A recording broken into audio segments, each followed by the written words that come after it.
ইলিয়াস আলীর বউ এখন তো উনি সংসদ সদস্য হয়েছেন। উনি একবার আমাকে বলেছিলেন যে, "আমি সাইবার সন্ত্রাসী।" তার পেছনের গল্পটা একটু বলি যে, তখন তো আমি যখন শুরু করেছি ২০২১ সালে একটু শুরু করেছি। ২০২২ সাল থেকে পুরোদমেই মানে ২০২১ সাল থেকেই পুরোদমে ২০২০ সালে একটু ছিল। ২০২১ সালে আরেকটু বেড়েছে। ২০২২-২৩ মানে পুরোপুরি আমি এই কাজটা, এই মিডিয়ার কাজটা করেছি। এটা অবশ্য যখন আমার সাথে যারা আছেন আমার পেজে তারা সবাই জানেন। তো ২০২১ সালে আপনাদের নিশ্চয়ই একটা মনে আছে যে সাইবার সন্ত্রাসীর একটা তালিকা দেওয়া, আন্তর্জাতিক সাইবার সন্ত্রাসী বা আন্তর্জাতিক আ হ্যাঁ, সাইবার সন্ত্রাসীর এক তালিকা দেওয়া হয়েছে। যারা বাহিরে বসে সরকারের বিরুদ্ধে কথা বলে। তো সেই তালিকায় আনফরচুনেটলি আমার নামটা ছিল। আ একমাত্র মহিলা আমি। সেখানে আমার নামটা ছিল। তো আমার নামটা আসার পরে এবং সেই কাহিনীটাও অনেক দুঃখের কাহিনী। কারণ যখন কনক স্যারের বোনকে ধরে নিয়ে গেছে, আ ঠিক সেই দিন সেই সময় আমি বাংলাদেশে গিয়েছিলাম একটা খুব গুরুত্বপূর্ণ কাজে ১ সপ্তাহের জন্য। আ কনক স্যারের বোনকে ধরে নিয়ে গেল। তার পরের দিনেই কিন্তু এই ইয়েটা বের হয়েছে।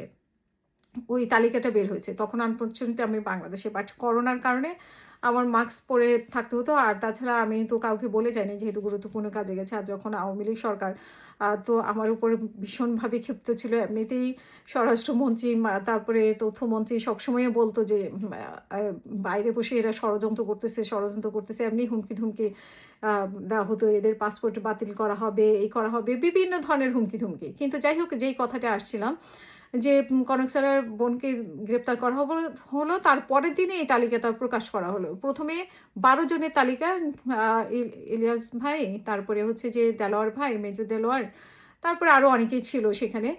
আর মহিলাদের মধ্যে আমি একাই ছিলাম। তারপরে পরের দিন আরো ৩ জনের নাম আসলো। তো আমি তো বুঝতে পারি নাই যে মোবাইল গরম হয়ে যাচ্ছে। কি ব্যাপার? সবাই দেখি যে আমারে খবর পাঠাচ্ছে। আচ্ছা, তখন আমি তার ২ দিন পরে আমি বাংলাদেশ থেকে আসার কথা। তো আমি তো আসলে ভয় পেয়ে গেছি। যে তখন দেখছিলাম যে আসলে বোতল-টতল দিয়ে, মদের বোতল-টতল দিয়ে মানুষকে আবার গ্রেফতার করে। এরকম ঘটনা চলতেছিল।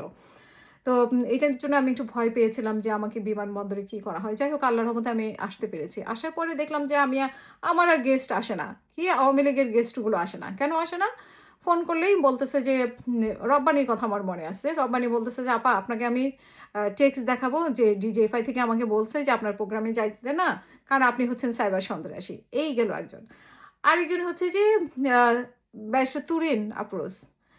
তুরিন আফরোজ আমাকে এমনভাবে কথা বলল, মনে যে আসলেও আমি সাইবার সন্ত্রাসী।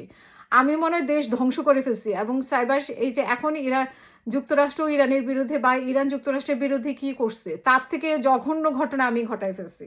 হুম?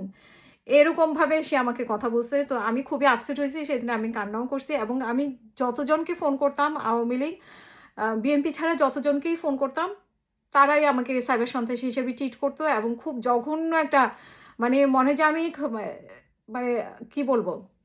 ফেরারি আসামি বা মোস্ট ওয়ান্টেড ডাকাত এরকম একটা বিষয় ছিল। মোস্ট ওয়ান্টেড সন্ত্রাসী আমরা সিনেমায় দেখি না? এরকম একটা বিষয় আমার ক্ষেত্রে হয়েছিল। মনে হয় যে আমি এরকম।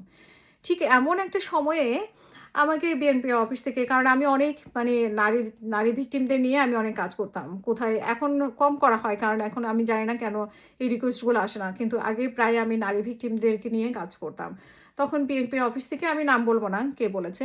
তো বিএনপির অফিস থেকে একজন বলেছিল গুলশান অফিস থেকে যে, "আপনি তো অনেক নারী ভিকটিম নিয়ে কাজ করেন। আপনি ইলিয়াস আলীর বউকে নিয়ে একটু কথা বলেন।" উনার একটা সাক্ষাৎকার নেন।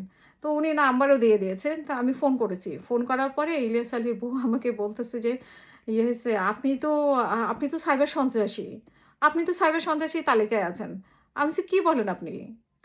আমার তালিকায় আছি বলেই কি আমি সাইবার সন্ত্রাসী? আপনি জানেন না এই সরকার কেন কি করে এগুলা? আপনার জামাইও তো গুম।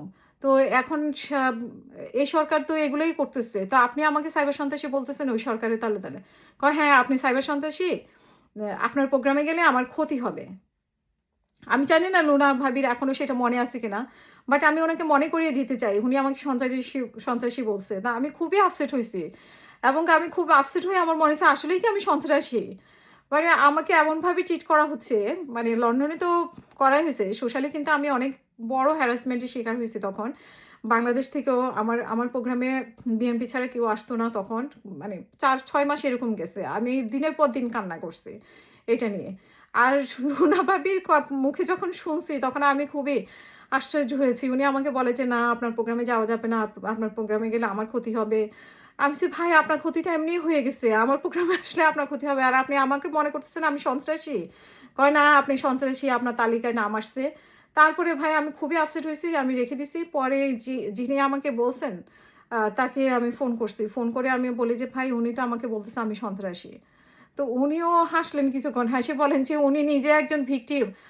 মানে উনি আবার আপনাকে ইয়ে করতেছে, আপনাকে হ্যারাস করতেছে। এটা তো ঠিক হলো না।" তো থাক, যাক, অসুবিধা নেই। কিন্তু আমার না এই কথাটা খুব মনে পড়ে। ইলিয়াস আলীর বউ, ভাবি যদি আমার এই কথা মানে এই ইয়েটা দেখে থাকেন, তাহলে আমি অনুরোধ করব, ভাই, মানে মানুষকে এভাবে বলতে নেই। সেদিন কিন্তু আমি অনেক কষ্ট পেয়েছি এবং আজও কিন্তু আপনার সেই কথা আমার মনে আছে। আমি যতদিন বেঁচে থাকবো আপনার এই কথা মনে থাকবে আমার। যে আওয়ামী লীগ সরকার সবার প্রতি অন্যায় করেছে। কিন্তু যেই অন্যায়টা করে আমাকে সাইবার সন্ত্রাসী বানিয়েছে, আন্তর্জাতিক সাইবার সন্ত্রাসী বানিয়েছে একমাত্র মহিলা আমি।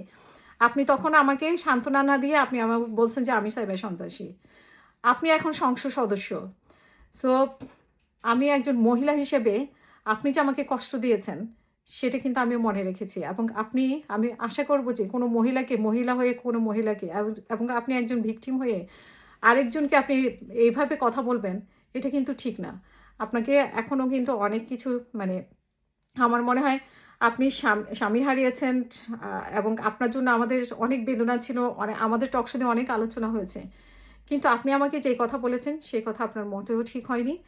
সরকার অনেককে মামলা দিয়েছে। আমারও মামলা ছিল আওয়ামী লীগের সময়। তো তার মানে কি আমাকে যে বলে মানে মামলা দিয়েছে, আমাকে সাইবার সন্ত্রাসী বলেছে, তাহলে কি সবকিছু সত্য? আপনি কিন্তু আমাকে সেভাবে ট্রিট করেছেন। এটা কিন্তু ঠিক করেন নাই। তো আপনার এগুলা আসলে আপনার বিবেক বুদ্ধির ব্যাপারে আমার একটু সন্দেহ আছে। যাই হোক, আপনি একটু চিন্তা করে দেখবেন যে আপনি এই কথা বলাটা আপনার ঠিক হয়েছে কিনা? বা আপনি একজন এখন জনগণের প্রতিনিধি। তো আপনার ব্যাপারে আসলে আমার খুব মানে ইয়ে হয় যে আপনি আসলে মানুষকে কখন কিভাবে বিচার করেন। এখন আওয়ামী লীগ কি বলে গেছে সেগুলোই যদি আপনি বলেন, তাহলে তো বিএনপির ব্যাপারে আওয়ামী লীগ যত মামলা দিয়ে গেছিল সব মামলাই ঠিক আছে। বা আপনার স্বামীকে আপনার যেভাবে গুম করেছে সেটাও তাহলে ঠিক আছে, আমি যদি সাইবার সন্ত্রাসী হয়ে থাকি। তো এইটা, প্রিয় দর্শক, আপনাদের বিচারের দায়িত্ব থাকলো এবং আ লুনা ভাবি যিনি এখন হচ্ছে যে সংসদ সদস্য, উনার কাছে এই ভিডিওটা যাতে পৌঁছায়। আমিও পৌঁছায় দিব, আমার ইয়েতে আছেন উনি। তবে আমি এটা বলতে চাই সর্বশেষ যে আমি সেদিন কষ্ট পেয়েছি। আপনি আমাকে কষ্ট দিয়েছেন। ঠিক আছে? এবং তখন যারা আমাকে সাইবার সন্ত্রাসী হিসেবে ট্রিট করেছেন, যারা আমাকে অবহেলা করেছেন, যারা আমাকে কাঁদিয়েছেন, তাদের সবাইকে আমার কিন্তু সবার চেহারা আমার মনে আছে। কে কি করেছেন না করেছেন, কিরকম ব্যবহার করেছেন। এরপরে যখন বসুন্ধরা আমার নামে আজে-বাজে ভিডিও বের করলো, বসুন্ধরার সাথে একটা মিডিয়াও ছিল কি যেন, নাগরিক টিভি নাকি কি, তারা মিলে নাকি ওইসব ভিডিও বের করেছে। তাদের কথাও আমি মনে রেখেছি। ঠিক আছে? তাদের কথাও আমি মনে রেখেছি। এবং তারাও সোশ্যালি আমাকে অনেক হ্যারাস করেছে। আল্লাহ অবশ্যই একদিন না একদিন এগুলোর বিচার করবে। আল্লাহ সবকিছুর বিচার করে।